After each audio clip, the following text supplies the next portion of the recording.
안녕하세요. 어코노미TV입니다. 오늘은 두 번째 공부법 컨텐츠입니다. 바로 루틴 만들기입니다. 루틴 만들기. 오늘의 컨텐츠는 1번 루틴이란, 2번 공부에 있어서 루틴이란, 3번 루틴을 만드는 구체적이고 명확한 방법, 4번 마지막으로 제가 직접 만들어서 보여드리는 루틴의 예시입니다. 처음에는 개념적인 내용이라 조금 지루할 수 있지만 루틴을 만드는 구체적인 방법을 보여드릴 테니까 끝까지 시청해주세요. 먼저 루틴의 정의입니다. 루틴의 정의는 특정한 작업을 실행하기 위한 일련의 명령입니다. 루틴이란 단어는 사실 스포츠 좋아하시는 분들이라면 많이 들어보셨을 거예요. 가장 유명한 야구선수 박하니의 루틴이 있죠. 매 타석마다 하는 것도 아니고 공 하나하나에 모든 과정을 다 거칩니다. 그러면 운동선수들은 왜 저런 루틴을 가지고 있는 것일까요? 아마 여러 가지 이유가 있겠지만 자신이 가진 것을 가장 잘 드러내기 위해서일 겁니다.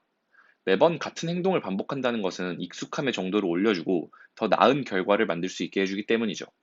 따라서 우리는 루틴을 특정한 상황에 반복적으로 수행하는 행동, 즉 습관과 비슷한 것이라고 생각하시면 됩니다. 그렇다면 공부에 있어서 루틴이란 무엇을 의미할까요? 가장 먼저 공부를 하는 패턴입니다. 뒤에서 다시 말씀드리겠지만 저는 요일별 루틴을 가지라고 말씀을 드릴 거예요.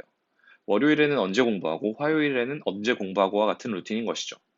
이 루틴이 중요한 이유는 학습 시간의 배분을 위함입니다. 공부하는 법 세 번째 컨텐츠에서 역산으로 스케줄링하는 법을 알려드릴 거고, 네 번째 컨텐츠에서 루틴과 역산 스케줄링을 합쳐 계획을 세우는 법을 말씀드릴 건데, 그것을 위한 전초 작업이라고 생각하시면 됩니다. 두 번째는 학습 시간의 배분입니다. 우리는 여러 가지 종류의 학습을 합니다. 그 학습 시간의 밸런스를 맞추는 작업을 공부에 있어서의 루틴이라고 합니다. 하루 종일 공부하는 수험생분들에게도 중요하지만 저는 개인적으로 직장인분들 중에 공부하는 분들에게도 굉장히 중요하다고 생각을 해요. 직장을 다니면서 공부를 하다 보면 공부할 시간이 굉장히 부족하잖아요. 특히 예를 들어 우리 회사는 금요일마다 회식이 자주 있다고 하면 금요일은 특히 공부를 할 시간이 없으니까 다른 요일에 조금 더 시간을 늘린다거나 해야 하는데 그러기 위해서 루틴을 잡아놓는 것이 중요합니다. 여기까지 들으시면 무슨 소리인지 잘 이해가 안 되시죠?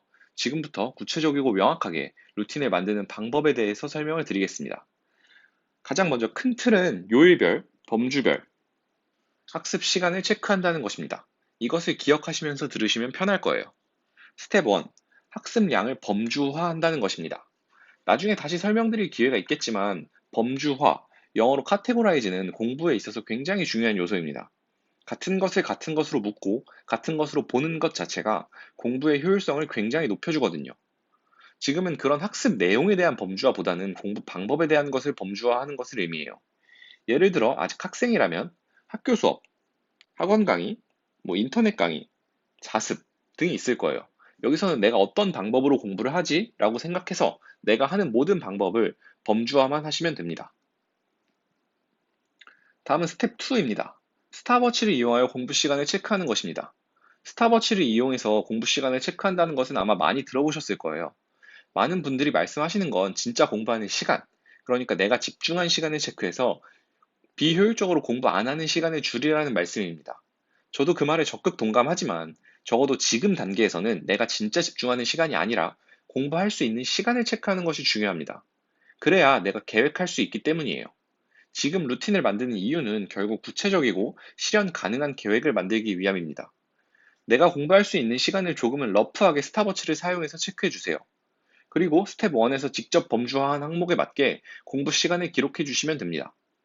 예를 들어 월요일에는 학교 수업 6시간, 학원 수업 3시간, 자습 1시간 이런 식이죠.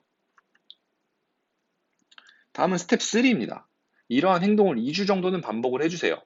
첫 영상에서도 말씀드렸듯이 처음 1주에서 2주 정도는 공부를 하기 위한 기초를 닦는 시간입니다. 이 시간을 어떻게 활용하느냐가 뒤에서 엄청난 결과 차이를 만들 수 있어요. 2주 정도를 반복하는 이유는 평균을 내기 위함입니다. 내가 평균적으로 월요일은 이렇게 보내고 화요일은 이렇게 보낼 수 있구나 라는 것을 알기 위함이에요. 이런 행동을 직접 해보지 않고 머릿속으로 내가 몇 시간쯤 하겠다라고 생각하는 것보다 직접 스탑워치로 체크하고 숫자로 파악하는 것이 훨씬 정확합니다. 마지막으로 스텝 4는 나만의 학습 루틴을 완성하는 것입니다. 요일별, 범주별, 학습 루틴이 기록된 종이를 갖고 내가 요일별로 루틴을 어떻게 보내면 될지 확인하시면 됩니다.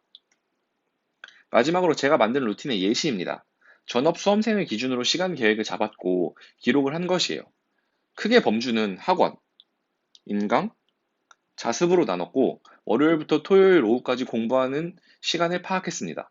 이런 식으로 표를 만들어서 요일별, 범주별로 학습 시간을 파악하시면 됩니다. 다음 영상에는 역산 스케줄링 하는 법을 말씀드릴 거예요.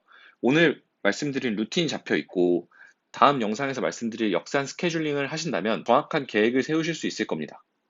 오늘 영상은 여기까지입니다. 오늘 영상이 도움이 되셨다면 좋아요와 구독 버튼 부탁드리고 궁금한 점이 있으시면 언제든 댓글로 달아주시면 답변 드리겠습니다. 감사합니다.